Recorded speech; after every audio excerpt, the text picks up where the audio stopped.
फलम पत्ते वंदिता अर्हन्ते मोक्षमाराहण कंसो। जय बोले अनंतानंद परम सिद्ध भगवान की जय। देवादिदेव 1008 आदिनाथ भगवान की जय। 1008 शांतिनाथ भगवान की जय। वर्तमान शासन नायक श्री महावीर भगवान की जय। परम पूज्य आचार्य गुरुदेव श्री पद्मनंदी जी महाराज की जय। जिनवाणी माता की जय। श्रीमद जैन धर्म की जय। शाश्वत तीर्थ विराजमान आचार्य भगवत श्री वैराग्यनाथ जी महामुनिराज की जय। नमोकार तीर्थ विराजमान आचार्य भगवत श्री विद्यानंद जी महामुनिराज की जय। भगवान, आपके श्री चरणों में हम सभी स्वाध्यायी त्रियोग शुद्धि पूर्वक बारंबार नमोस्तु करते हुए आपसे विनती करते हैं कि हमारा रत्नत्रय उज्जवल हो, हम सबकी समाधि सुगम हो, इसलिए हमें देशना दीजिए। नमोस्तु नमोस्तु नमोस्तु भगवान। अपनी बात चल रही थी, क्या प्रकरण चल रहा था पंडित जी? आवश्यक आ, होगी। एक 114 नंबर की टीका वहां पर आए हैं। 155, 155, 155 ना, एक 114 नंबर की 150। आपका फाइल फिर से खोली है मैंने तो अलग जगह पर चली गई। ये चल रहे थे ना, सामायिक चतुर्विंशति सठ आवश्यक की बात चल रही वंदना, थी। हाँ, वंदना की बात भी हो गई थी और बहुत वंदना की बात संक्षेप है। में वंदना की चर्चा उन्होंने की थी, वहां तक आए थे हम लोग। एक मिनट, मेरी जय जय धवला जी की किताब थी ना, बुक्स, एक उठा के दो ना जरा। हाँ, आज बहुत अच्छा, कल हम जय धवला जी का स्वाध्याय कर रहे थे। एक विषय, बहुत अच्छा विषय आया, आपको सुन के आनंद होगा। जी गुरुदेव। और आनंद नहीं, बहुत आनंद होगा। जरूर सुनाइएगा, वे बिल्कुल चातक के जैसा सुनने के तैयार है। हाँ, क्योंकि मैंने जब कल वो चीज पढ़ी ना, तो कुछ एक एक कभी कभी कोई चीज ऐसी मिल जाती है कि वो एक अलग ही अनुभूति और आनंद करा देती है।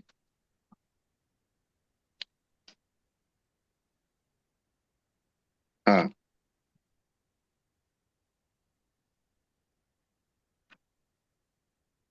वहां ये बात थी, पाहुड़ शब्द का अर्थ चल रहा था। अच्छा। जय धवला जी का एक नाम है कषाय पाहुड़। जी। पेज पाउड से कषाय पाउड बन गया। कसाय पाहुड़, पेज दोष पाहुड़, पेज पाहुड़ और दोष पाहुड़। हाँ। कषाय के दो भेद किए, पेज और दोष, राग और द्वेष। राग और द्वेष। तो उन्होंने इस शब्द का अर्थ पाहुड़ शब्द लगाया। तो पाहुड़ शब्द का जो अर्थ किया गया है यहाँ पे, जो पाहुड़ शब्द का अर्थ अध्याय है, वो तो सभी जानते हैं। जी। प्रावृत, जैसे समय प्रावृत, बराबर। अष्ट पाहुड़, सठ पाहुड़, ये तो सभी जान रहे हैं। लेकिन एक जो नया अर्थ किया उन्होंने पाहुड़ शब्द का, उपहार। पाहुड़ शब्द का अर्थ क्या किया? उपहार। उपहार।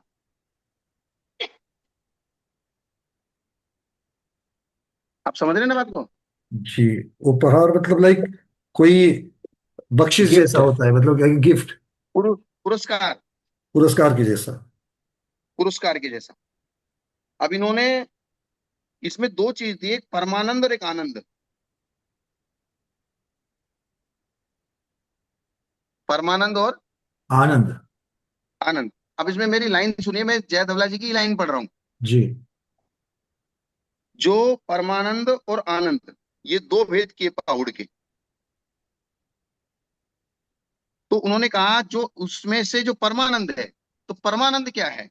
केवल ज्ञान, केवल दर्शन रूप नेत्रों से जिसने समस्त लोक को देख लिया है। अच्छा, ये परमानंद। अभी मैं लाइन पूरी कर रहा हूं। केवल ज्ञान, केवल दर्शन से जिसने समस्त लोक को देख लिया है, जो राग और द्वेष से रहित हैं, ऐसे जिन भगवान के द्वारा, ऐसे जिन भगवान, ये जिन भगवान का विशेष हो गया, केवल ज्ञान और केवल दर्शन। उन जिन भगवान के द्वारा, ये जय धवला जी की लाइन है ये, कसाई पौड़ की। ऐसे जिन भगवान के द्वारा निर्दोष श्रेष्ठ विद्वान आचार्यों के माध्यम से, भगवान के द्वारा आचार्यों के माध्यम से हम जैसे भव्य जीवों के लिए भेजा गया ये द्वादशांग श्रुत, क्या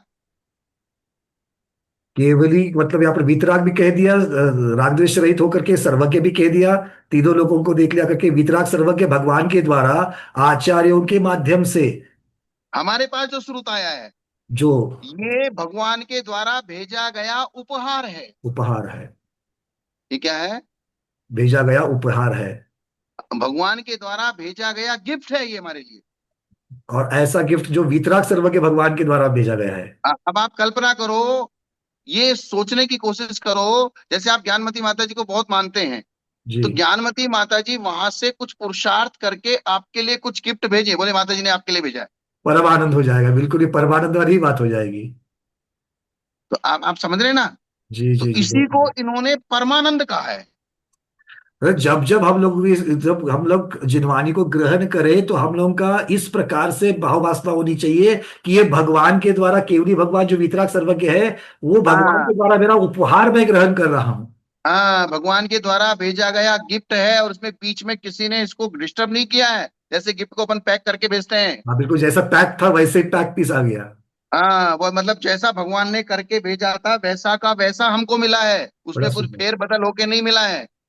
बड़ा सुंदर है गुरुदेव, बड़ा सुंदर। मतलब ये उसकी निर्दोषता, जो का त्यों, और सीधे डायरेक्टली वहां से ये तीनों चीजें उसमें हो रही है।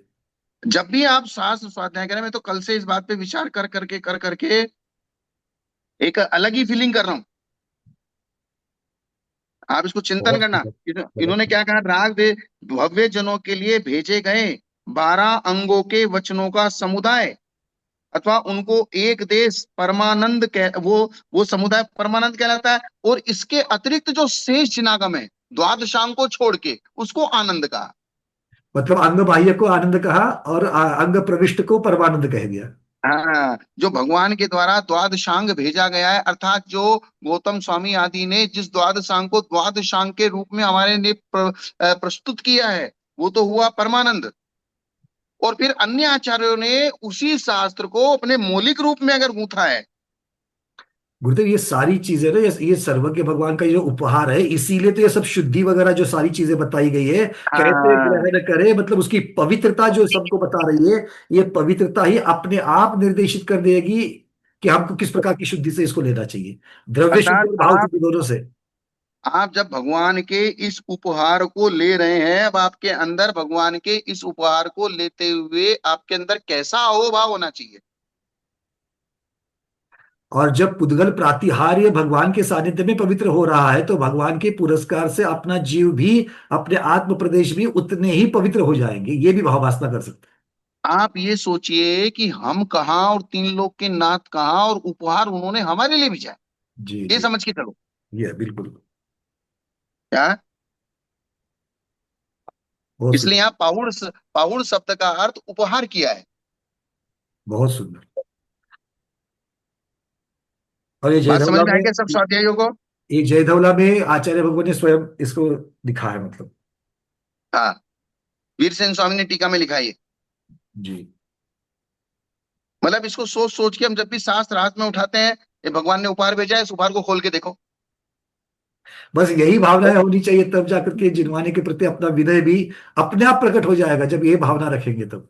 हाँ, भगवान ने उपहार भेजा है और उपहार को खोलने की जल्दी रहती है ना, जैसे।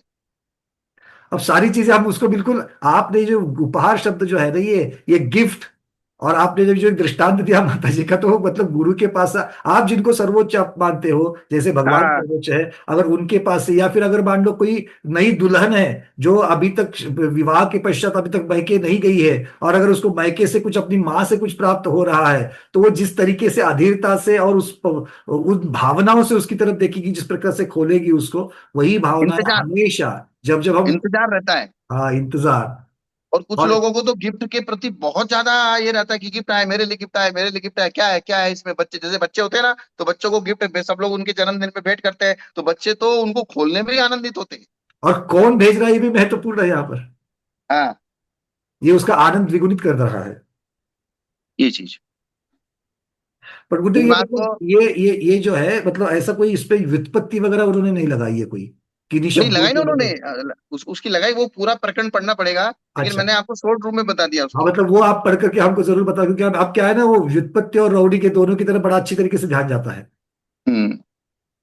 मतलब आप ये समझिए कि इस चीज को, इस वाक्य को अगर आप बहुत गहराई से, बार बार मैं इसलिए बोल रहा हूं कि आपके हाथ में शास्त्र आते ही सार, ये शास्त्र साधारण नहीं है, ये शास्त्र जिनेंद्र भगवान के द्वारा भेजा गया उपहार है।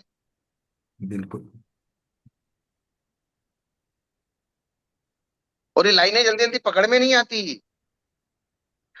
समय सार को अगर हाथ में उठा लो तो समझना चाहिए सीमंदर स्वामी ने कुंदकुंद महाराज के हाथ में भेजा हुआ हमारे लिए उपहार है, इस प्रकार से भी ले सकते हैं इसको।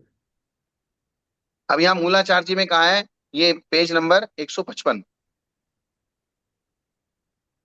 क्रियाक्रम में दो अवनति होती है। जो कृति कर्म होता है ना, जी। कृति, प्रतिक्रमण की कृति चर्चा। शब्द का मैंने अर्थ बताया था, एक जगह कृति शब्द का जो शाब्दिक अर्थ है वो कैंची बताया है, काटने वाला। जी। ऐसी क्रिया जो कर्मों को काटने वाली है।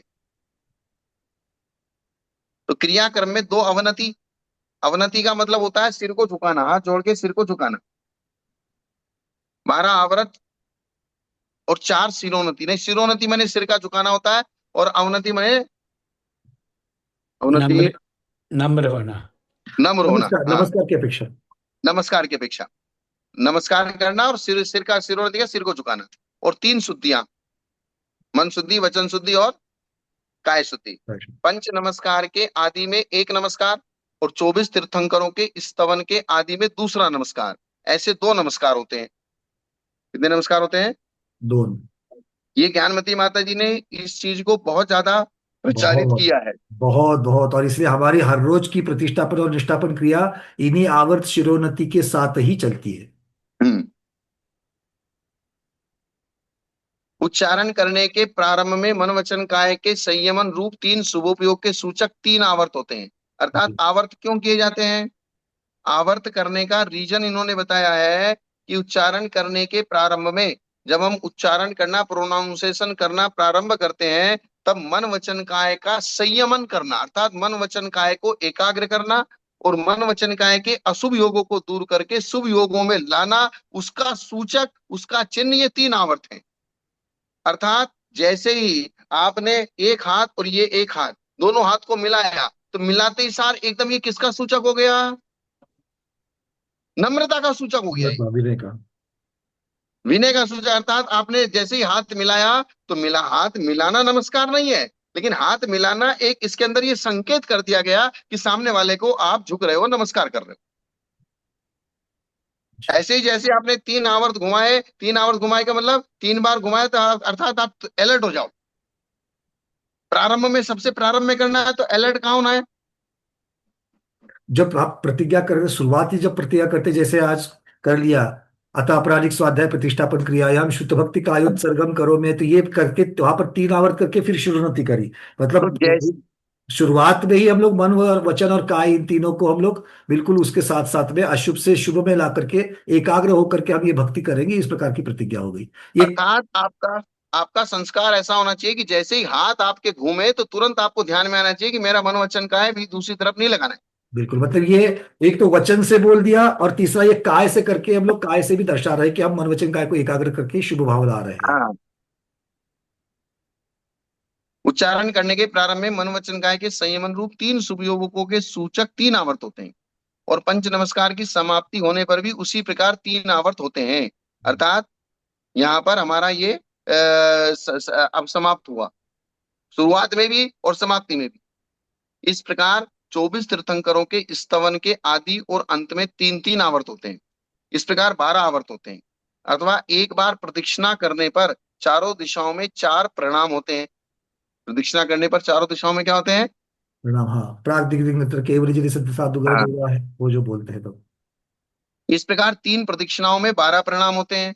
पंच नमस्कार और चतुर्विंशति स्तव के आदि और अंत में दोनों हाथ मुकुलित कर मस्तक से लगाना, इस तरह 4 सिर होते हैं। इस प्रकार मन वचन काय की शुद्धि पूर्वक ये क्रियाकर्म होता है। ये सब प्रयोग विनय है। ये सेम ठीक इस प्रकार से है जैसे कोई भी अन्य मती, या आपने देखा होगा मुस्लिम समुदाय में जब वो नमाज पढ़ते हैं, तो नमाज पढ़ने का उनका एक अपना तरीका होता है। जी मैंने जी। पहले ही बताया था कि नमाज पढ़ने का उनका एक अपना तरीका है। कि जिस समय वो उस चीज को, उस क्रिया को करते हैं, उस समय वो बिल्कुल भी इधर से उधर देखते नहीं है, किसी से बातचीत करते नहीं है, किसी से आंख मिलाते नहीं है, सिर्फ अपनी उस क्रिया को करते हैं।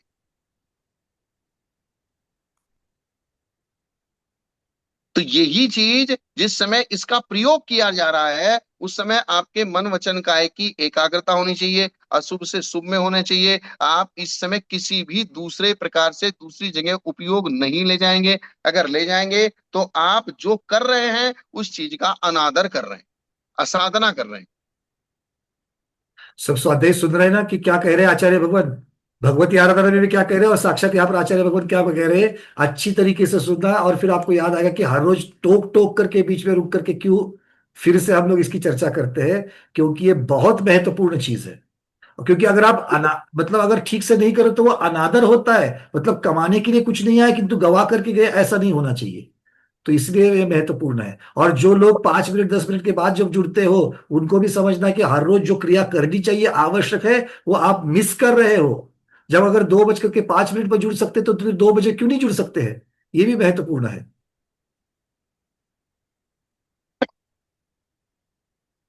तो ये साधुओं की जो चीजें हैं, इसमें ये बहुत महत्वपूर्ण सट आवश्यक को सबसे ज्यादा महत्वपूर्ण बताया है। सबसे ज्यादा महत्वपूर्ण अगर बताया है तो सटावश्यक। और ये सटावश्यक क्रियाओं की एकाग्रता ही आपके ध्यान की तरफ ले जाएगी, धर्म ध्यान और शुक्ल ध्यान की तरफ लेके जाने वाली है यही सटावश्यक। गुरुदेव, शब्द ही आवश्यक है, मतलब ये वैकल्पिक नहीं है कि किया नहीं किया, ये आवश्यक हाँ, मतलब आवश्यक ही। और जिसमें आपकी पराधीनता नहीं चाहिए। क्या नहीं तो चाहिए? अवश्य पराधीनता नहीं चाहिए। आप इसको बंद कर लीजिए जरा। इसकी आवाज मुझे है ना रिपीट हो रहा है। या तो आवाज कम कर लीजिए, इसकी या आवाज बंद कर दीजिए। हाँ, तो आपको समझ में आया ना? जी, अवश्य शब्द में भी पराधीनता की शब्द की अपेक्षा। आवश्यक शब्द अवश्य शब्द से बना है, जो किसी के वशीभूत नहीं है। जी। अर्थात चाहे वो इंद्रियों के वशीभूत हो, चाहे वो कषायों के वशीभूत हो, चाहे वो पापों के वशीभूत हो, चाहे और वो किसी काम के वशीभूत हो। वशीभूत होगा तो उसका उपयोग उसमें जाएगा, सटावश्यकों में नहीं जाएगा। और सटावश्यकों में नहीं जाएगा तो सटावश्यक करते हुए भी सटावश्यकों का फल नहीं मिलेगा। और यहाँ हमारे सामने सटावश्यक के जो माध्यम है वो देव शास्त्र गुरु हैं, और वो 3 लोक में सबसे बड़े हैं, और उन्होंने आपके ऊपर सबसे बड़ा उपकार किया है। और सबसे बड़ा उपकार करने के कारण से वे सबसे ज्यादा अहोभाव और पूजा के योग्य हैं, इसलिए उनको अर्ह कहते हैं। सबसे पहला अधिकार क्या था? अर्ह। रहे। अर्ह माने योग्य, जो। कि समाधि के योग्य कौन है। तो यहाँ अर्ह शब्द इस समाधि के प्रकरण में आया तो समाधि के योग्य कौन है, तो पूजा के प्रकरण में अगर अर्ह शब्द आएगा तो पूजा के योग्य कौन है, वो अर्ह यानी कि अरिहंत। जी। बात आई ना समझ में? क्लियर। ये चीज है। इसलिए सटावश्यक को साधारण नहीं समझना। और जो कृति कर्म की क्रिया है कि हाथ घुमाना, से सिरोन्नति करना, नमस्कार करना, फिर नमो नमोकायेश्वर करना, 24 तीर्थंकर की स्तुति पढ़ना, ये एक जो कृति कर्म है, इस कृति कर्म के बीच में कोई नहीं चाहिए। भले ही हम 2 मिनट के लिए करें, 4 मिनट के लिए करें, 5 मिनट के लिए करें, लेकिन जब भी करें, लेकिन इसके बीच में तीसरा नहीं चाहिए। एकाग्रता वही है। हाँ, उससे जो कर्मों की निर्जरा होगी वही विशेष, तभी ये कृतिकर्म अपने कृतिकर्म नाम को सार्थक कर पाएगा। बहुत सुंदर गुरुदेव, ये शब्द हमें, ये हमारे लिए अश्रुतपूर्व हो गया। ये आपने जो कैची शब्द बताया, कृति का मतलब कर्म को काटने वाला, इस प्रकार से कृति कर्म पहली बार सुना आज हमने। हाँ भाई, कृति शब्द मतलब किस लिए इसका नाम कृतिकर्म रखा गया? कि कर्म को काटने में यही सहायक है। इसलिए निरंतर सट आवश्यक क्रियाओं में लगे रहो। और लगते लगते लगते लगते लगते करते करते करते आपकी एकाग्रता बढ़ेगी, बढ़ेगी, वही ध्यान हो जाएगा, वही स्वाध्याय हो जाएगा, वही अध्ययन हो जाएगा, सब कुछ उसमें हो जाएगा। इस प्रकार मन वचन काया की शुद्धि पूर्वक क्रिया कर्म होता है, ये सब प्रयोग विनय है। इसको क्या कहते हैं? प्रयोग विनय। अर्थात इसके लिए कुछ काम किया जाता है, प्रक्रिया की जा रही है। अब दोषों से निवृत्ति होना, इसको प्रतिक्रमण कहते हैं। प्रतिक्रमण के 6 भेद हैं। नाम प्रतिक्रमण, स्थापना प्रतिक्रमण, द्रव्य प्रतिक्रमण, क्षेत्र प्रतिक्रमण, काल प्रतिक्रमण और भाव प्रतिक्रमण। अब नाम प्रतिक्रमण, किसी का प्रतिक्रमण नाम रख दिया, ऐसा नहीं चल रहा है यहाँ पे, निक्षेप नहीं है ये। हाँ, क्या? और नाम से किसी का प्रतिक्रमण नाम रखना ये यहाँ पर अपेक्षा नहीं है। यहाँ अपेक्षा नहीं है। यहाँ अपेक्षा क्या है? अयोग्य नाम का उच्चारण नहीं करना है, नाम प्रतिक्रमण है। तू गधा है, मूर्ख है, ऐसे शब्द उच्चारण नहीं करना जिससे सामने वाले को पीड़ा होती है। भट्टिनी, दारिका, दासी, स्वामिनी इत्यादि अयोग्य नाम है। स्थापना शब्द से यहाँ आप्ताभासों की मूर्ति ली गई है। तरस और स्थावर की आकृतियां लिखित या खोदी हुई वे ग्रहण की गई हैं। अर्थात आप्ताभासों के सामने, प्रतिमाओं के सामने अगर आप कर अपना कृतिक्रम कर रहे हैं, लेकिन उनके सामने इस तरीके से बैठे हैं, तो देखने वाले को ऐसा लग रहा है कि जैसे आप इनका ही कृतिक्रम कर रहे हैं। इनकी विनय कर रहे हैं, क्योंकि यहाँ पर शब्द हाँ, आप्ताभास है, मतलब किसकी मूर्तियां। स्वाध्याय में भी थोड़ा समझने का विषय है। आप्ताभास मतलब आप्त के जैसे भासित होने वाले, वो आप्ताभास कह रहे हैं। और जो अयोग्य है और अयोग्य के सामने आप अगर उनकी विनय जैसी मुद्रा में अगर बैठे हो तो ये गलत हो जाएगा। तो ये इसका निषेध यहाँ पर कर रहे हैं मुख्यतः से वो। जैसे कहीं कहीं विहार करते हुए कहीं हमको आप्ताभासों की प्रतिमाओं के सामने या जगह नहीं मिलने के कारण से उनके सामने बैठना पड़ता है, और वहीं बैठ के हम सामायिक कर रहे हैं और कोई दूसरी जगह नहीं है, तो वहां अगर इस प्रकार से चारों दिशाओं में खड़े होकर नमस्कार कर रहे हैं, चारों दिशा बैठ के नमस्कार कर रहे हैं, प्रतिक्रम कर रहे हैं, और देखने वालों को लग रहा है भाई ये इनकी आराधना कर रहे हैं, तो इस चीज से आपको बचना चाहिए। आप्त जैसे लगते हैं लेकिन आप्त नहीं है, वो आप्ताभास। हेतु जैसा लगता है लेकिन हेतु नहीं है, वो हेत्वाभास। जैन जैसा लगता है लेकिन जैन नहीं है, वो जैनाभास। आगम लक्षणाभास। जैसा लगता है लेकिन आगम नहीं है, वो आगमाभास। लक्षणाभास भी कर सकते हैं इसका। लक्षण जैसा लगता है लेकिन लक्षण नहीं है, वो लक्षणाभास। भास का यहाँ है लक्षणा आभास, आभास। अर्थात आभास हो रहा है लेकिन वैसा है नहीं वहां। तो आप्ताभासों की प्रतिमाओं के सन्मुख हाथ जोड़ना, सिर नवाना, गंध आदि से पूजन आदि करना, ये नहीं करना। इस प्रकार करने से उस स्थापना का परिहार किया जाता है। ये हुआ स्थापना प्रतिक्रमण। प्रतिक्रमण का मतलब है हटाना। प्रतिक्रमण का मतलब क्या है? हटाना। भूतकाल में जो दोष हुए उनको हटाना, या वर्तमान में हो रहे हैं उनको हटाना। अर्थात आप आप्ताभासों की प्रतिमाओं के सामने बैठ के इस प्रकार से करेंगे तो ये का इस कार्य का आपको निवारण करना है, अर्थात इसका परिहार करके बैठना है सामयिक।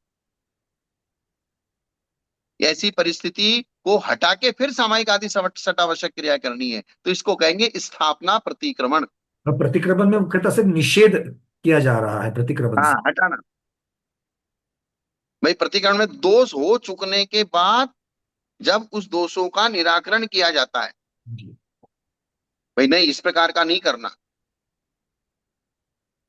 फिर हाँ, अपनी ये आप्ताभास थोड़ी है। आप्ताभास का मतलब क्या है? जो जैसा ऐसा लगता है कि ये भगवान है लेकिन वो भगवान नहीं है। त्रस स्थावर की स्थापनाओं को नष्ट ना करना, अर्थात तोड़ना फोड़ना आदि न करना, ये भी स्थापना प्रतिक्रमण है। जैसे कागज पे चित्र बना हुआ है, या चित्र बनाया, बना के मिटाया, मिट्टी आदि में बनाया, त्रस या त्रस स्थावर आदि की स्थापनाएं है, खिलौने वगैरह है, तो उनकी स्थापनाओं को भी तोड़ना फोड़ना नहीं। आटे का मुर्गा। हाँ।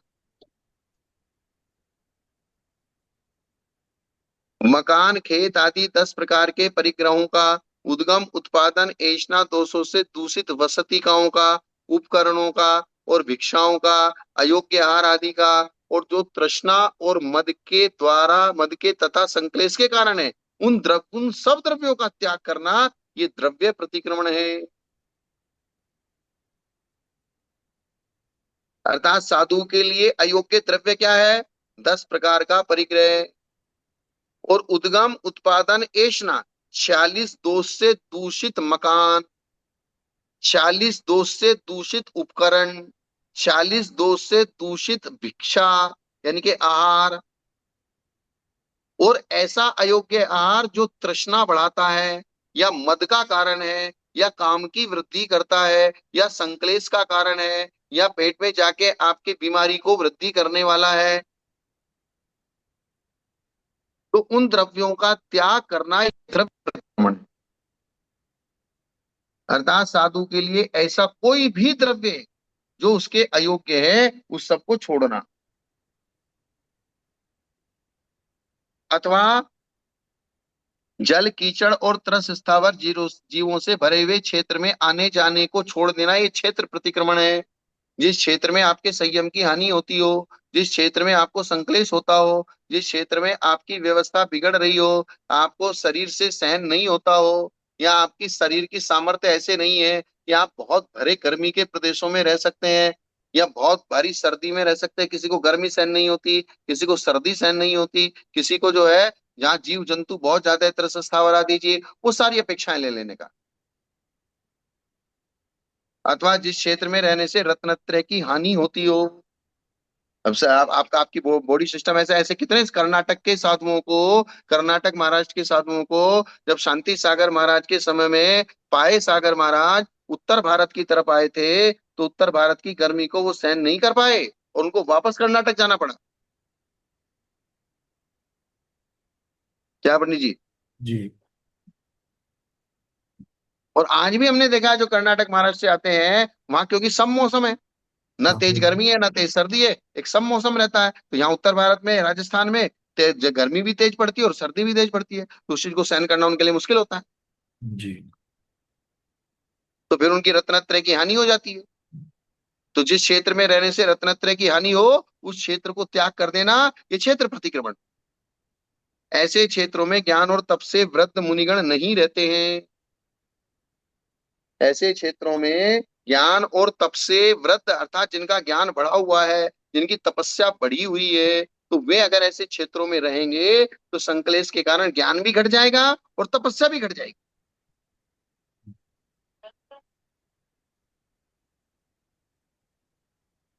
या फिर वहां जाके उनको उस प्रकार के उपकरण को स्वीकार करना पड़ेगा, उनकी सुविधा पे करनी पड़ेगी, तब वो तब कर नहीं पाएंगे।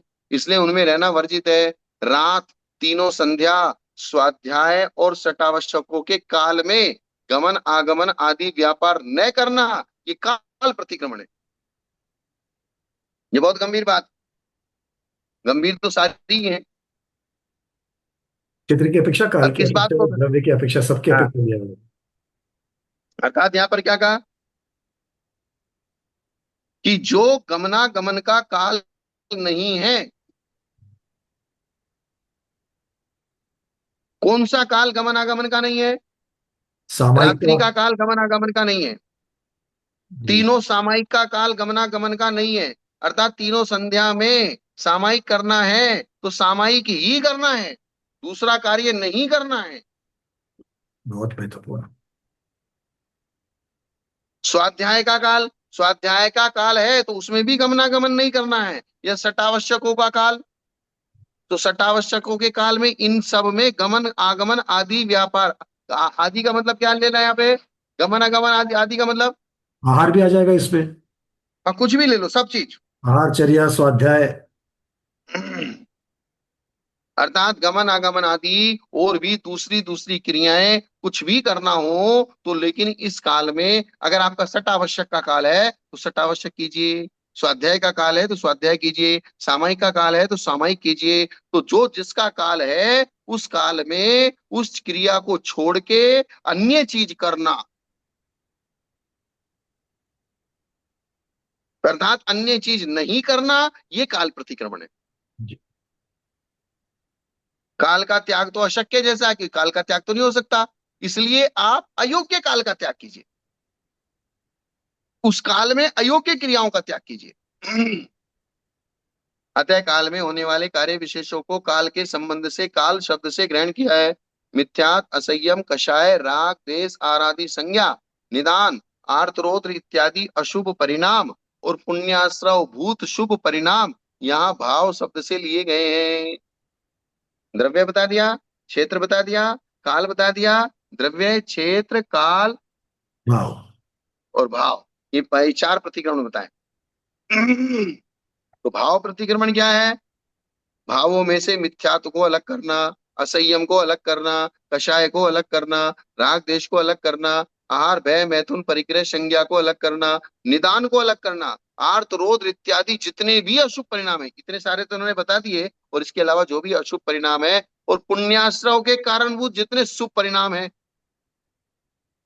अर्थात इन अशुभ परिणामों को हटाना और शुभ परिणामों को लेना, उनसे निवृत्ति होना, ये भाव प्रतिक्रमण है। ऐसा किन्हीं आचार्यों का व्याख्यान है। अर्थात ये द्रव्य, क्षेत्र, काल, भाव, ये जो चार प्रकार के प्रतिक्रमण बताए, ये ऐसा एक आचार्यों ने इस प्रकार से व्याख्यान किया। अब दूसरे आचार्य क्या व्याख्यान करते हैं ये बताएंगे।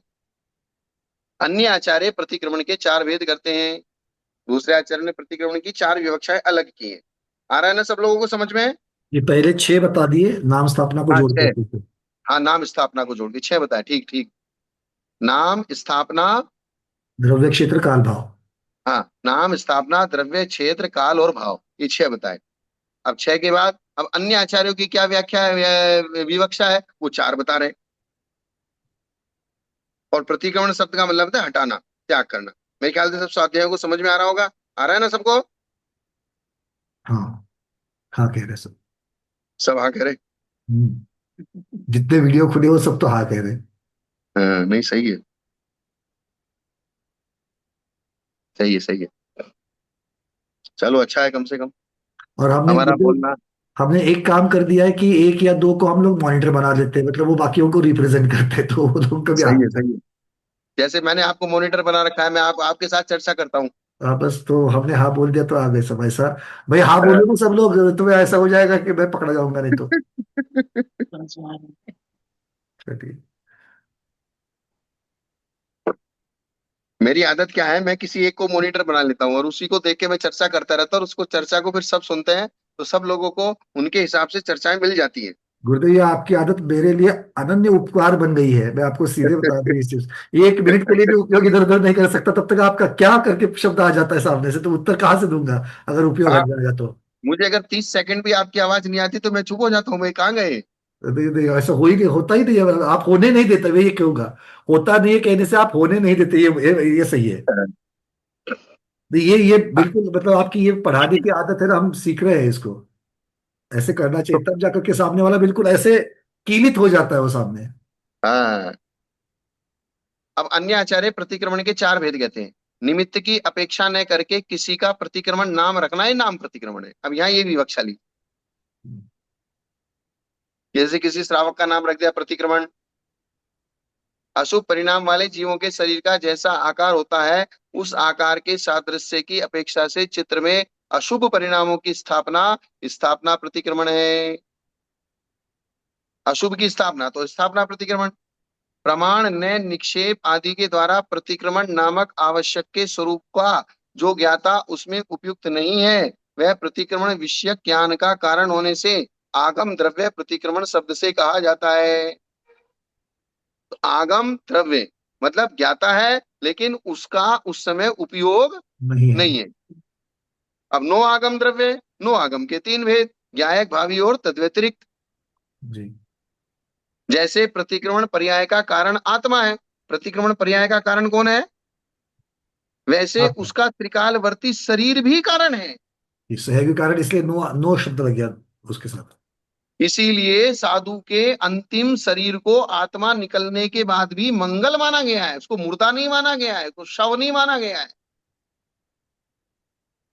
स्वाध्याय आज यहाँ पर आप लोगों ने जो अभी पहले चर्चा की थी उसका अब यहाँ पर एक उदाहरण आ रहा है। यहाँ पर हम लोगों ने जीव की अपेक्षा चर्चा की थी, ज्ञाता जीव, और किंतु ज्ञाता जीव के लिए न्यायिक शरीर जो सहगावी शरीर है वो न्यायिक शरीर की चर्चा की। अब यहाँ पर हाँ, किसकी अपेक्षा से? प्रतिक्रमण की अपेक्षा से चल रहा है। तो प्रतिक्रमण को जो जानता है किंतु अब प्रतिक्रमण में उपयोग नहीं है, ऐसे जीव की चर्चा द्रव्य में होगी, और द्रव्य में उसके सहकारी जैसे वहां पर न्यायिक शरीर था, तो यहाँ पर वो शरीर जो प्रतिक्रमण करने वाले को सहायता करता है, किंतु अभी उसका वर्तमान में प्रतिक्रमण में उसका उपयोग नहीं है, ऐसे जीव के बस। शरीर की चर्चा। तो वैसे उसका त्रिकालवर्ती शरीर भी कारण है। क्योंकि उस प्रतिक्रमण शास्त्र को जानने वाला आगम द्रव्य प्रतिक्रमण है। इसको जानने वाला, प्रतिक्रमण के शास्त्र को जानने वाला, प्रतिक्रमण क्रिया को जानने वाला।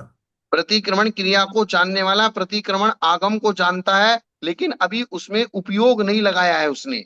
जी अब ये बात सही है, आगम द्रव्य प्रतिक्रमण के बाद नो आगम द्रव्य प्रतिक्रमण, तो नो आगम में शरीर आता है। सहकारी कारण जो उस जीव को प्रतिक्रमण में ज्ञाता बनाने के लिए जो कारण है वो सब यहाँ पर सहकारी निमित्त आ क्योंकि जाए। शरीर के बिना, इंद्रियों के बिना और मन के बिना आपको ज्ञान की भी प्राप्ति नहीं होने वाली, जी आपकी साधना की भी नहीं होने वाली। इसलिए शरीर माध्यम खलु धर्म साधनम, ज्ञायक शरीर भावी और तद व्यतिरिक्त। जैसे प्रतिक्रमण पर्याय का कारण आत्मा है, वैसे उसका शरीर भी प्रतिक्रमण का पर्याय का कारण है। इसलिए वो प्रतिक्रमण शब्द से कहा जाता है। कौन? शरीर। जैसे हम आत्मा को प्रतिक्रमण कहते हैं, ऐसे हम उस आत्मा में रहने वाले प्रतिक्रमण का सहयोग करने वाले शरीर को भी प्रतिक्रमण कहते हैं। जी क्योंकि बिना शरीर के आत्मा से आत्मा प्रतिक्रमण कैसे करेगा? जब आत्मा निकल के एक पर्याय से दूसरी पर्याय में जाता है, शरीर से रहित होता है, तब वो कुछ नहीं कर पाता। जब वो शरीर में प्रवेश करता है और शरीर जब उसकी इंद्रियां, ज्ञान इंद्रियां विकसित होती हैं, तब जाके वो कुछ करता है। चारित्र मोह के क्षोभसम के होने पर जो आत्मा भविष्य में प्रतिक्रमण पर्याय रूप होगा, वो भावी प्रतिक्रमण है। क्षोभसम अवस्था को प्राप्त चारित्र मोह कर्म नो आगम द्रव्य व्यतिरिक्त कर्म प्रतिक्रमण है। जो क्षोभसम को प्राप्त कराने वाला कर्म है, जी और प्रतिक्रमण रूप ज्ञान आगम भाव प्रतिक्रमण है। प्रतिक्रमण रूप ज्ञान क्या है? आगम भाव प्रतिक्रमण है। अर्थात मिथ्या ज्ञान, मिथ्या दर्शन, मिथ्या चारित्र से मैं विरत हूं, इस प्रकार का स्वरूप ज्ञान आगम भाव प्रतिक्रमण है। अर्थात अभी वो उसमें प्रतिक्रमण में लगा हुआ नहीं है, सिर्फ उसके स्वरूप का उसको ज्ञान है। और अशुभ परिणाम के दोष को जानकर उस पर श्रद्धा करके उसके प्रतिपक्षीभूत शुभ परिणामों में प्रवृत्ति करना, ये नो आगम भाव प्रतिक्रमण है। यहाँ इस नो आगम भाव प्रतिक्रमण का प्रकरण है। इसका प्रकरण है नुआगम भाव का, नुआगम भाव आगम का। भाव प्रतिक्रमण में। तो वो आगम प्रतिक्रमण संबंधी आगम को जानता है और उस प्रतिक्रमण संबंधी आगम को पढ़ रहा है। जैसे हम यहाँ पढ़ रहे हैं, हम यहाँ पढ़ रहे हैं लेकिन प्रतिक्रमण नहीं कर रहे हैं।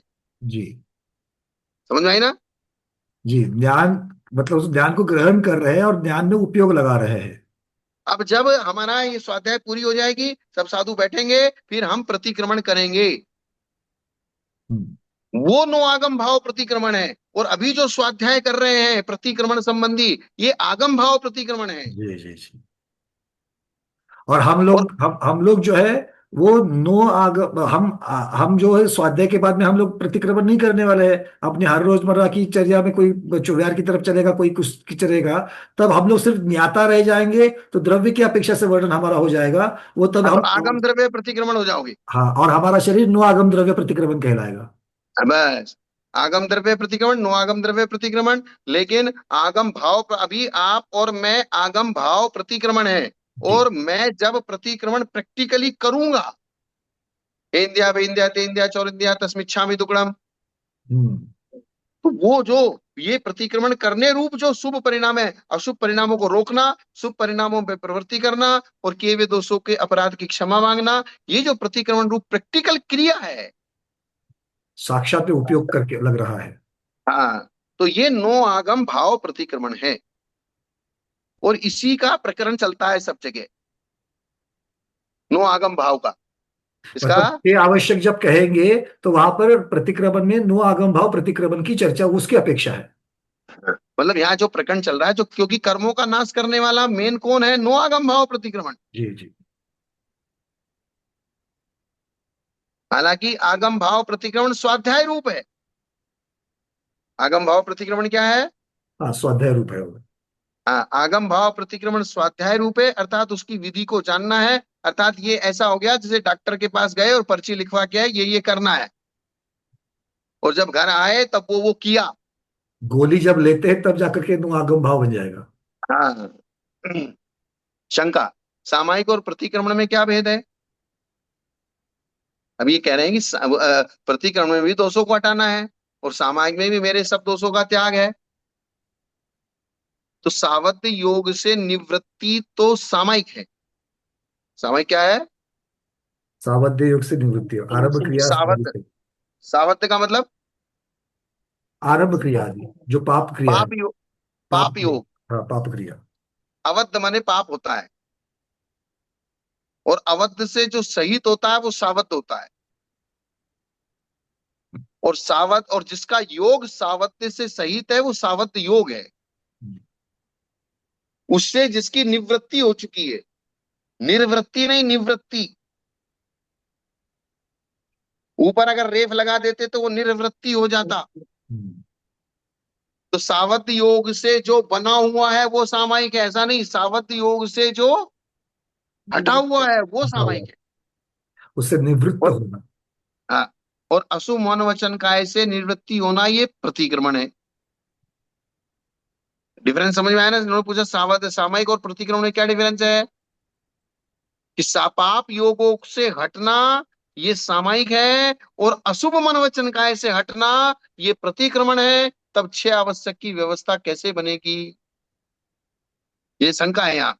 और अब समाधान कर रहे, सर्व सावध योग को त्यागता हूं, इस प्रकार हिंसा आदि का भेद न करके सामान्य रूप से सर्व सावध योग से निवृत्ति को सामायिक कहते हैं। अर्थात एक जैसे संक्षेप प्रत्याख्यान होता है ना, मेरा सब कुछ त्याग है, टाइम अभेद, नहीं है अलग अलग बताने का। अभेद रूप। और हिंसा आदि के भेद से सावध योग के भेद करके उससे निवृत्ति होना ये प्रतिक्रमण है। ये इसका मतलब ये सामायिक छदोपस्थापना हो गई। हाँ, ये सामायिक जैसा अभेद रूप होता है और छेदोपस्थापना चरित्र जैसे भेद रूप होता है, वैसे ही दोनों में मिला बस दिया। ऐसे ही सामायिक और प्रतिक्रमण हो गया। सामायिक प्रतिक्रमण का मतलब सामायिक छेदोपस्थापना। सबको समझ में आ रही है ना बात? देखो, दो प्रकार की विवक्षा है। मोटा मोटी में दिखता तो सब समान ही है, एक अभेद रूप से वर्णन हो रहा है, एक भेद रूप से वर्णन हो रहा है। जैसे हम्म, वहां पर चारित्र के भेद, संयम के भेद किए थे, सामायिक संयम और छेदोपस्थापना भेद संयम, तो वैसे ही यहाँ पर इन्होंने सामायिक को अभेद रूप में रख दिया है और प्रतिक्रमण को भेद रूप में दिया है। ऐसा। क्योंकि प्रतिक्रमण किसका करेंगे? कोई पर्टिकुलर जो दोष हुआ है उसका, और जब पर्टिकुलर दोष होता है तो पर्टिकुलर शब्द कहने से ही वो भेद रूप हो गया। अर्थात उसको हम अलग अलग अलग अलग कह के, भाई मेरे ये भी त्याग है, मेरे ये भी त्याग है, मेरे ये भी त्याग है, मेरे ये भी त्याग है, और एक ये कहते हैं मेरे सब त्याग है। हाँ। सूत्र में कहा है मिथ्यात् प्रतिक्रमण है, असंयम प्रतिक्रमण है, और कषाय प्रतिक्रमण है, और अप्रशस्त योग प्रतिक्रमण है। अर्थात मेरे मिथ्यात्व का त्याग है, असंयम का त्याग है, कषाय का त्याग है, अप्रशस्त योगों का त्याग। त्याग है, और मेरे सब पापों का त्याग है। ठीक। क्योंकि प्रतिक्रमण का अर्थ तो हटाना ही हो गया ना, त्याग करना ही हो गया ना। जी। उक्त शंका का कोई आचार्य ऐसा भी उत्तर देते हैं, किंतु वे उचित नहीं है। योग शब्द से वीर्य परिणाम कहा जाता है। योग शब्द किसके अर्थ में आता है? सामर्थ्य के अर्थ में। और वो तो मतलब वीर्य गुरुदेव, परिणाम। गुरुदेव क्षमा हाँ चाहता हूं, बीच में रोक रहा हूँ कि अब तक हाँ, ये बोलिए जितना बोलिए। भी समाधान दिया, ये हाँ समाधान कोई आचार्य इस प्रकार से देते हैं और उसका हाँ, खंडन यहाँ पर पंडित जी कर रहे हैं, या बस। फिर जो टीकाकार है वो कर रहे हैं। मतलब हाँ, ये टीकाकार। कोई ऐसा करते कि तो ये उचित नहीं लगता, तो उचित क्या लगता है अब ये बताएंगे। बस मतलब उन्होंने सब आचार्यों की बात रख दी यहाँ। ये जी। आचार्य इसके बारे में ऐसा कहते हैं, ये आचार्य इसके, जैसे उन्होंने प्रतिक्रमण बताया, वो एक ने 6 भेद कर दिए और एक ने 4 भेद कर दिए। जी। तो भले ही वो 6 भेद भी हो गए, 4 भेद भी कर दिए, बोले दोनों उचित है। और फिर अभेद रूप और भेद रूप, ऐसे सामायिक और प्रतिक्रमण का भेद करना, ये भी कोई उचित है। आचार्य कहते हैं, वो भी उचित नहीं लग रहा है। हाँ, तो योग शब्द से वीर्य परिणाम कहा जाता है। वे वीर्य परिणाम वीर्यांतराय के क्षोभसम से उत्पन्न होने के कारण क्षोभसमिक भाव है। वीर्यांतराय परिणाम क्या है? क्षोभसमिक भाव है। हाँ। और उससे निवृत्ति अर्थात अशुभ कर्म को लाने में निमित्त योग रूप से आत्मा का परिणमन न करना ये सामायिक है। तो मिथ्यात, असंयम और कषाय दर्शन मोह और चारित्र मोह के उदय से उत्पन्न होने के कारण औदैहिक है। मिथ्यात तत्वों के अश्रद्धान रूप है, असंयम हिंसादिक रूप है, क्रोधादि तो मिथ्यात और असंयम से विलक्षण है, तो वो अनुभव से सिद्ध है। तो जिनका हेतु और स्वरूप भिन्न होता है वे एक नहीं हो सकते। जैसे शाली, जौ, गेहूं आदि धान्य है। तो मिथ्यात, असंयम और कषाय के हेतु और स्वरूप ये अलग अलग है, तो उनसे निवृत्ति प्रतिक्रमण है, और सावध योग मात्र से निवृत्ति सामायिक है। अतः दोनों में अंतर है। इन परिणामों के भेद को ही लेकर चदुपच्चय गो बंधो। बंध के चार कारण बताए हैं। मिथ्यात, अविरति, प्रमाद, कषाय, योगा, बंध हेतुआ। मिथ्या, अविरति, प्रमाद, कषाय, योगा, उसमें से ये पांच पांच। प्रमाद और कषाय को एकत्र करेंगे तो चार ही प्रत्यय हाँ, बन जाएंगे। तो चार ही बचेंगे। तो ये सूत्र बना हुआ है। अन्यथा यदि मिथ्यात्व आदि योग के भेद हो तो फिर योग के साथ चार की संख्या नहीं बनेगी। तो इस प्रकार से उन्होंने सारी विवक्षाएं यहाँ पे बता दी। आएगा समझ में?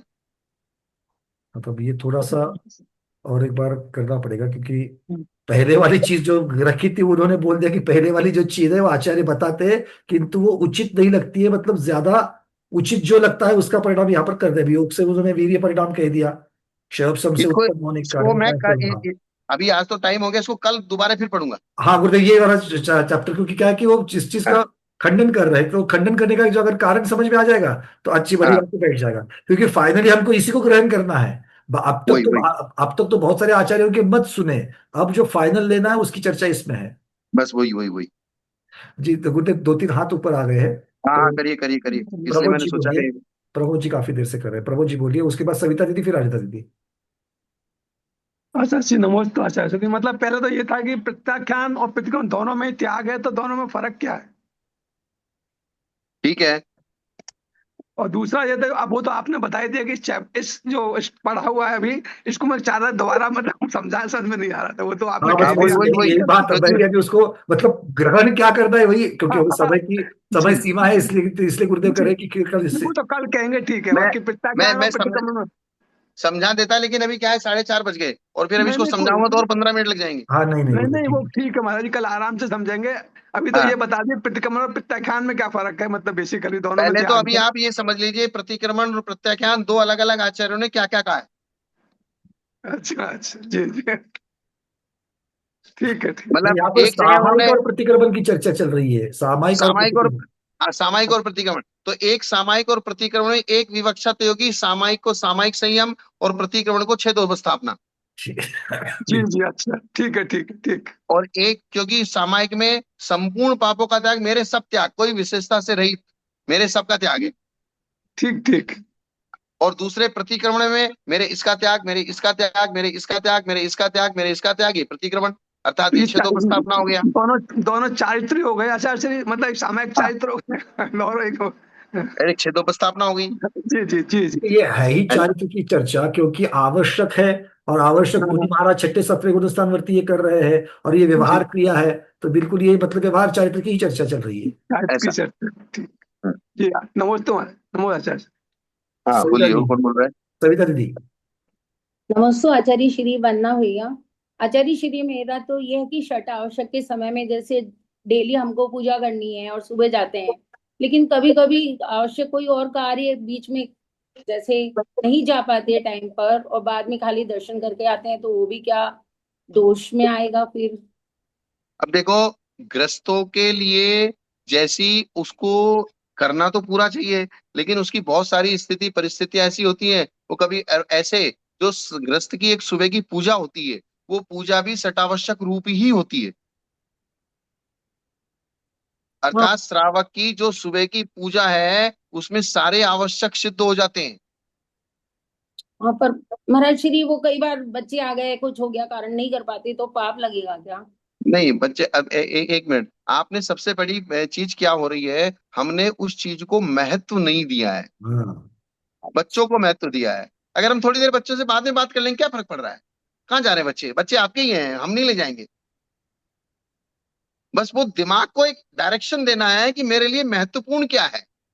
और जब तक आप उनको महत्व नहीं दोगे, आपको वो वाली निर्जना जो चाहिए वो नहीं होगी। ठीक है, आप मत कीजिए, लेकिन जो चाहते हो फल तो वो चाहते हो, और लेकिन महत्व वो देना नहीं चाहते, तो फिर वो वाली निर्जना भी नहीं होगी। अच्छा। सीधी सीधी सी हाँ बात है।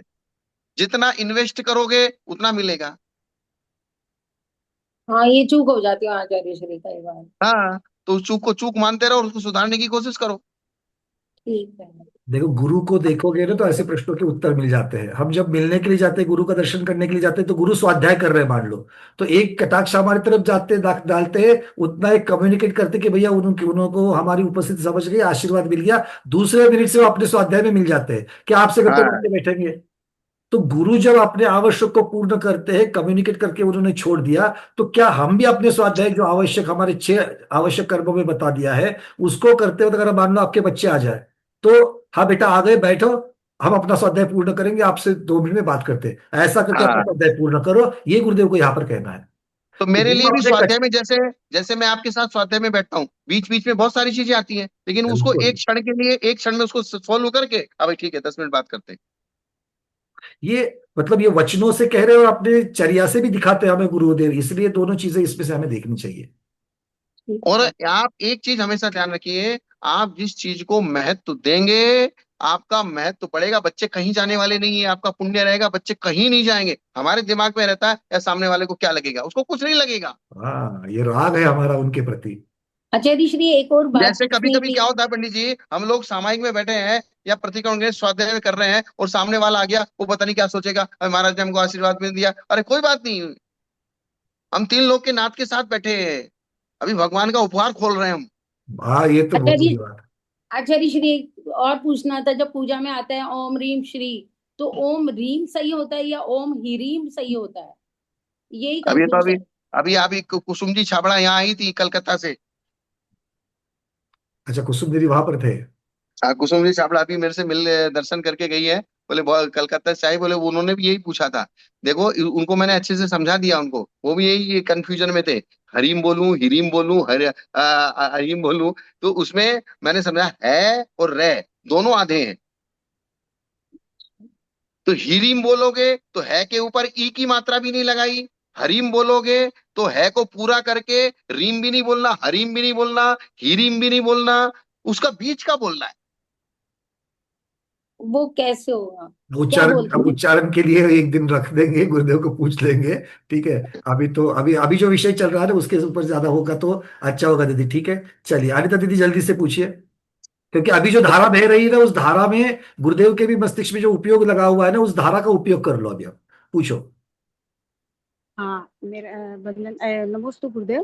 वंदना भैया जी, मैं बोल रही थी अपना भी स्वाध्याय पूरा हो रहा है, यहाँ भी भगवती आराधना चल रही है, और यहाँ गुरुदेव है सुनील सागर जी महाराज, आचार्य गुरुदेव। तो कौन से? उनका भी इस समय सुनील सागर जी, आचार्य गुरुदेव सुनील सागर अच्छा, जी। ठीक ठीक ठीक। हाँ, तो यहाँ भी मरण कंडिका चल रही है, तो अभी वहाँ भी निष्ठापन हो रही है, तो उन दोनों दर्शन वर्शन भी यहाँ हो जाएगा, सबका दर्शन हो जाएगा। तो आप दर्शन करा रहे हो? कराती। हाँ हाँ हाँ। जल्दी से, अगर अभी गुरुदेव को वहां पर असुविधा नहीं होनी चाहिए, आचार्य महाराज को ये देख लेना, दूर से दर्शन कराना। हाँ हाँ हाँ, 1 मिनट है ना, आप पोस्टिंग दीजिए यहाँ, उनको मैं बताइए ये बस, करती सिर्फ हूँ दूर से करा दीजिए ऐसे ही। हाँ, दूर से दर्शन कराइए, हाँ उनको डिस्टर्ब मत करना। अच्छा अच्छा, ठीक है। मैं स्पॉटलाइट करूंगा, आप तैयार हो जाओ, तैयार होने के बाद बता हाँ हाँ। दो। तब तक दर्शन भी होते जाएंगे, रूबी जी पूछ लेंगी तब तक। हाँ, रूबी जी पूछिए तब हाँ तक। कराती हूँ। नमस्ते गुरुदेव, वंदना भैया जी। हाँ वैराग्य नंद हाँ, जी महाराज दीदी। मेरे को ये पूछना था कि हाँ, वो दूर से अभी दर्शन करें। पाहुड़ का अर्थ हुआ था ना, उपहार, है ना? हम्म। तो उसमें थोड़ा सा उसी समय जब आप चर्चा हम कर रहे थे, तो उसमें चिंतन चला कि जो उपहार मतलब कि हमारे को भगवान की दिव्य वाणी से वो मिला है उपहार, लेकिन वो पैक्ड है, क्योंकि वो दिव्य ध्वनि है, वो पैक्ड है। उसे आचार्यों ने खोला, और मतलब हमें तो मिला तो दिव्य ध्वनि रूप में मिला है, तो वो हमें तो समझ नहीं आ रहा ना कि क्या उसका आनंद हुआ हमें कि हमें मिला, लेकिन हम वो खुला दीदी हुआ एक दो नहीं है। मिनट, आचार्य भगवान के दर्शन हो रहे हैं। दीदी कैमरा थोड़ा सा ठीक करना, अनिता दीदी, गुरुदेव नहीं दिख रहे हैं। हाँ, थोड़ा कैमरा नीचे कर लो बस, थोड़ा सा।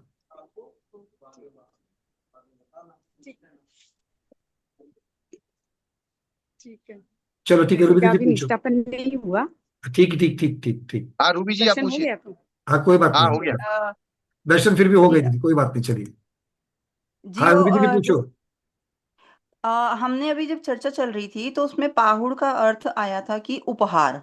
तो हम्म। उसमें हमें ये था चिंतन उसी समय आया चर्चा से ही कि अम, उपहार हमें सर्वज्ञ देव ने दिया, और वो क्योंकि वो दिव्य ध्वनि रूप था, तो वो पैक्ड है ना? और उपहार मिला, उससे हम बहुत प्रसन्न है, उससे हमें आनंद प्राप्त हो गया कि हमें उपहार मिला है सर्वज्ञ से, लेकिन वो हमें समझ नहीं आ रहा है, वो पैक्ड है ना, इसलिए हमें समझ नहीं आ रहा है। फिर वो उसे हमें आचार्यों ने वो हमें एक एक परत उसकी खोली, गिफ्ट पैक था वो, उस गिफ्ट की एक एक परत खोल के उन्होंने हमें एक्सप्लेन करके, फिर उसमें जो पदार्थ था उसका हमें एक्सप्लेन करके बताया कि पदार्थ ये है और ये आपके इस काम में आता है। अब हमें वो, जब हमें वो सारी चीज समझ आई कि अच्छा ये इस काम में आता है, ये पदार्थ ऐसा है, इसका स्वरूप ऐसा है और ये हमारे लिए उपयोगी है, तब हमें परमानंद हुआ। इस तरीके का चिंतन आया। ये सही बैठा? हाँ ठीक है ना, कोई दिक्कत हम्म, नहीं। क्या होता है, जैसे आजकल बहुत इस प्रकार के उपहार भेजे जाते हैं, इस बात की सिद्धि ऐसे होगी जैसे हम्म, वर्तमान में कुछ लोग ग्रीटिंग्स बनाते हैं, या कुछ एक हाँ जी। पैक पैक पैक पैक, डब्बे के अंदर डब्बा, डब्बे के अंदर डब्बा, डब्बे के अंदर डब्बा। तो पहले वो एक छोटी सी उसकी वीडियो बना के भेजते हैं आपके पास, इसको ऐसे खोलना है। पंकज जी, जी हाँ जी, आप हाँ समझ जी, रहे हैं ना मेरी बात को? जी जी जी, हाँ जी। लगा रहा हूँ उसके साथ रिलेट कर रहा हूँ अभी। हाँ, तो मतलब एक छोटी सी वीडियो बनाते हैं कि बोले आप इसको अगर गड़बड़ तरीके से खोल दोगे तो फट जाएगा या गड़बड़ हो हाँ। जाएगा। हाँ तो जी, तो इसमें ये, हाँ, इसी प्रकार से जो जिनेन्द्र भगवान के द्वारा उपहार भेजा गया वो द्वादशांग रूप है। तो द्वादशांग उपहार को गणधर भगवान ने ग्रहण किया। गणधर भगवान के इस समकक्ष श्रुत केवलियों ने ग्रहण किया। श्रुत केवलियों के समकक्ष आचार्यों ने उसको ग्रहण किया। आचार्यों के समकक्ष अन्य आचार्यों ने ग्रहण। धीरे धीरे लाते लाते लाते लाते वो उस चीज को हमारे तक लाया गया। हाँ जी। इसलिए उसमें यही अपेक्षा ग्रहण करनी कि वो उपहार जहां जैसे जैसे आपको समझ में आता जाए वैसे वैसे आपका परमानंद बढ़ता जाएगा। हम्म। बस ये बात उपहार महत्वपूर्ण मिला, है। ये परमानंद अलग है कि हमको हाँ, उपहार मिल गया, किसने भेजा? भगवान ने भेजा। अब इसमें क्या है क्या नहीं है उसका आनंद अलग है। एक बहुत सही बात, मतलब मिलते ही मुझे परमानंद हो रहा है कि इतने जगह, बड़ी जगह से मेरे लिए आ गया कुछ तो।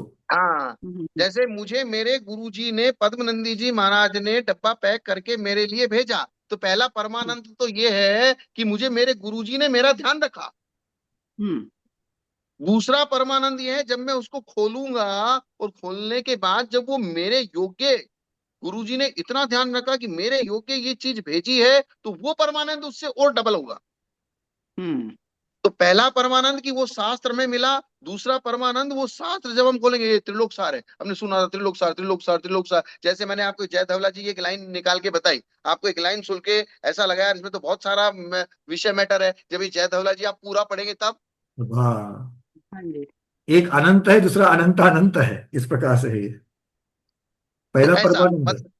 मतलब ऐसा दोनों ही परमानंद है। एक परमानंद वो कि वो उपहार हमको भगवान से मिला। दूसरा परमानंद वो उसमें जो सब्जेक्ट्स है, उसमें जो वस्तु है, जो जो चीज है, वो अमूल्य है।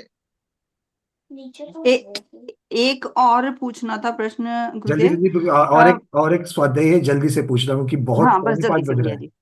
जी जी। वो एक आपने हमें उपसर्ग वाला वो भेजा था ना। हाँ, अ, मैंने अ, वो जय धवला जी का ही जी, था। हाँ जी। तो उसमें अनुसरण और वो एक एक तो अनुसरण वाला था, उपसर्ग का भेद जो था, और एक हम्म, मतलब दो भेद थे उनका, दोनों का मुझे ना उदाहरण चाहिए था, अगर वो मिल जाए तो। ठीक है, मैं भेज दूंगा देख के। जी जी महाराज जी। नमस्ते चलिए, गुरुदेव। अंतिम प्रश्न प्रमोद जैन जी खारगर से, नवी मुंबई, जल्दी से।